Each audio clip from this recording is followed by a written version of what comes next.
PERT का पूरा नाम program evolution and review technique है। इनका प्रयोग प्रोजेक्ट में उस समय किया जाता है जब हमें सही समय का अनुमान नहीं होता कि किसी प्रोजेक्ट को पूरा करने में कितना समय लगेगा। तब हम कुछ वेरिएबल को अज्यूम कर लेते हैं। PERT का मुख्य प्रयोग तब किया जाता है जब प्रोजेक्ट के ख़त्म होने का समय पता नहीं होता, तो उस समय प्लानिंग, शेड्यूलिंग और प्रोजेक्ट को कंट्रोल करने के लिए PERT का प्रयोग किया जाता है। उदाहरण के लिए उपकरण का प्रक्षेपण। CPM का पूरा नाम क्रिटिकल पाथ मेथड है। यह एक प्रकार की नेटवर्क डायग्रामिंग टेक्निक है जिसके द्वारा किसी भी प्रोजेक्ट के पूरे होने का समय का पूर्व अनुमान लगाया जाता है। यह एक प्रकार की श्रृंखला की तरह होता है जिसमें हर एक काम का एक सीरीज के में होते हुए आता है और किसी भी प्रोजेक्ट के पूरे होने से पहले ही इसके द्वारा प्रोजेक्ट कंप्लीटिंग समय का पूर्व अनुमान लगाया जा सकता है। उदाहरण के लिए बेस फाउंडेशन की कंक्रीटिंग।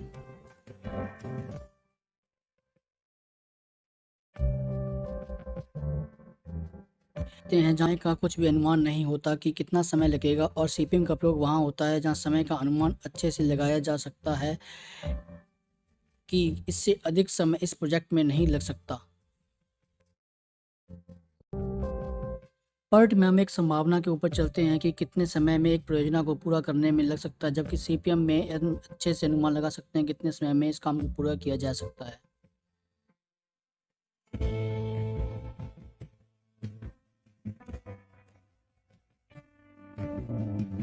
PERT में अलग अलग तरह के प्रोजेक्ट आते हैं जिन्हें पहले से हैंडल नहीं किया गया है, जैसे अनुसंधान और विकास परियोजना, जहां अनिश्चितता का चरम डिग्री मौजूद है और ना ही उनका कोई अनुभव है, जबकि CPM में प्रोजेक्ट आते हैं जिनका अनुभव पहले से होता है। ज़्यादातर अनुसंधान और विकास परियोजनाओं आदि में होता है, जबकि CPM का प्रयोग निर्माण और औद्योगिक परियोजनाओं आदि के लिए होता है।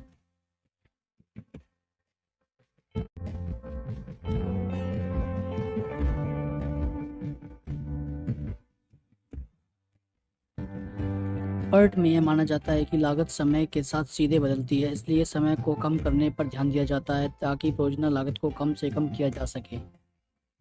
CPM में कॉस्ट ऑप्टिमाइजेशन मुख्य कारक है, इसलिए CPM में टाइमिंग और कॉस्ट दोनों पे ध्यान दिया जाता है। Thank you for watching. Kindly like and subscribe the channel for more civil engineering subjects.